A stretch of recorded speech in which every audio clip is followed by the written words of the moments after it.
त्र्यम्बकं यजामहे सुगन्धिं पुष्टिवर्धनम् उर्वारुकमिव बन्धनात् मृत्योर्मोक्षयमामृता। नमस्कार, मैं हूं श्रेया और आप देख रहे हैं द न्यूज पोस्ट। देवों के देव महादेव भगवान शिव के जन्म से जुड़े कई रहस्य हैं। भगवान शिव को स्वयंभू भी कहा जाता है, जिसका अर्थ है वो अजन्मे हैं। शिव ना आदि है और ना अंत। ऐसा भी कहा जाता है कि भगवान स्वयंभू है, जिसका अर्थ है कि वो मानव शरीर से पैदा नहीं हुए हैं। जब कुछ नहीं था तो भगवान शिव थे, और जब ये सृष्टि नहीं रहेगी तो भी भगवान शिव का अस्तित्व रहेगा। भगवान शिव को आदि देव भी कहा जाता है। आदि देव का अर्थ होता है देवों में प्रथम।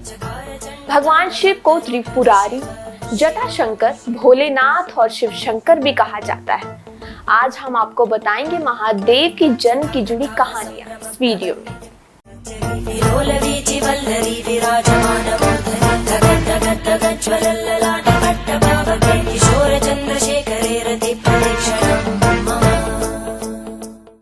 जब प्रजापति श्री ब्रह्मा जी और भगवान श्री विष्णु के बीच में एक बात को लेकर बहस शुरू हुई, हम दोनों में से बड़ा और सर्वश्रेष्ठ कौन है, तब भगवान शिव ने उसी परीक्षा लेने के लिए स्वयं एक रहस्यमय खंबे का रूप लिया और खंबे का और छोर दिखाई नहीं दे रहा था।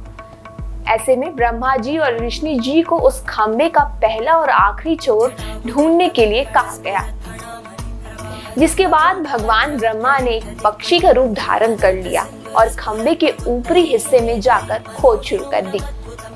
और वहीं भगवान विष्णु ने वराग रूप लिया और खंबे के आखिरी छोर को ढूंढने के लिए निकल पड़े। दोनों ने बहुत प्रयास किया, मगर खंबे का ऊपरी और आखिरी छोर किसी को नहीं मिला, जिसके बाद भगवान ब्रह्मा और विष्णु ने माना कि इस सृष्टि को कोई और महाशक्ति चला रहा है, और वो शक्ति कोई और नहीं बल्कि भगवान शिव है। ओम नमो शंभवाय च, नमो भवाय च, नमः मस्कराय च, नमः शिवाय च, नमः शिवतराय च नमः। देखिए, भगवान शिव जो है वो अनादि है। दुनिया में जितने भी सृष्टि जो बना, तो हमारे यहाँ जो सृष्टि बना और सृष्टि बनने की ये परिकल्पना है कि एक महाविस्फोट हुआ और महाविस्फोट के बाद हजारों साल तक पूरा डार्कनेस रहा। शिव पुराण कहता है ये बात, हजारों साल तक डार्कनेस रहा। और जब हजारों साल तक डार्कनेस रहा, उसके बाद फिर जो है वो धीरे धीरे जो है उस पूरी संसार का जो है वो निर्माण होने लगा। ये जो गॉड पार्शियल जिसे कहा जाए विज्ञान में, वह गॉड पार्शियल का निर्माण हुआ। तो उस गॉड पार्शियल के निर्माण में उसके बाद पंचतत्व बने, जल, अग्नि, आकाश, वायु और पृथ्वी। और दुनिया में जितनी भी चीजें बनी हैं, चाहे आप ईंट को देखें, पत्थर को देखें, फूल को देखें, आप अपने आप को देखें, तो ये सभी पंचतत्वों से बना हुआ है। तो जब ये पंचतत्व बने, पंचतत्व के साथ ब्रह्मा का जन्म हुआ और जल में ब्रह्मा का जल हुआ। या पृथ्वी जो है वह जल से निकल करके बनी हुई है। तो ब्रह्मा के बाद ब्रह्मा ने सृजन किया सारी दुनिया का। तो ब्रह्मा ने जो सृजन किया वो शिव के आदेश से किया। शिव जो थे वो बिग बैंग के ब्लास्टिंग जो था, महाब्लास्ट जो है, ये ब्लास्ट विज्ञान कहता है। अब विज्ञान कहता है कि महाब्लास्टिंग हुआ, उसके बाद वही बिग बैंग का ब्लास्ट था। और बिग बैंग के ब्लास्ट के बाद ये पूरे एलिमेंट्स जो है, पूरे ब्रह्मांड का निर्माण हुआ। तो आखिर अब आप देखें कि वो बिग बैंग के ब्लास्ट का करने वाला कौन व्यक्ति था? कोई तो एनर्जी पावर थी जो ब्लास्ट करवाया। तो जो एनर्जी पावर ने ब्लास्ट कराया वही शिव है। शिव के जन्म की कोई कहीं कथा नहीं मिलती है। अब राम के जन्म की कथा मिलेगी, कृष्ण के जन्म की कथा मिलेगी, शिव के ब्रह्मा के जन्म की कथा मिलेगी, अन्य सारे देवताओं की जन्म की कथा मिलेगी। शिव के जन्म की कथा नहीं मिलेगी। तो शिव जो है अनंत है, अविनाशी है, अविकारी है, इमोर्टल है, वो कभी मरता नहीं है शिव। इसलिए वो कालों में काल, महाकाल है शिव।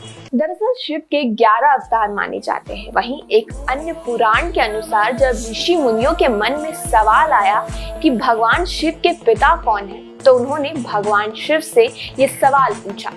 तब भगवान शिव ने जवाब दिया, हे मुनीश्वर, मेरे जन्मदाता भगवान ब्रह्मा है। सृष्टि का निर्माण करने वाले भगवान ब्रह्मा ने मुझे जन्म दिया है। तब ऋषि मुनियों ने भगवान शिव से पूछा कि आपके दादा कौन हैं? तब भगवान शिव ने कहा कि सृष्टि के पालन करने वाले भगवान श्री हरि अर्थात भगवान विष्णु ही मेरे दादा हैं। भगवान के इन वचनों के बाद ऋषि मुनियों ने फिर भगवान से एक प्रश्न किया कि जब ब्रह्मा आपके पिता और विष्णु आपके दादा है, तो आपके परदादा कौन है? इस पर भगवान शिव ने उन्हें जवाब दिया कि मैं खुद। सावन और भगवान शिव से जुड़ी कहानियों को जानने के लिए आप बने रहिए द न्यूज़ पोस्ट के साथ।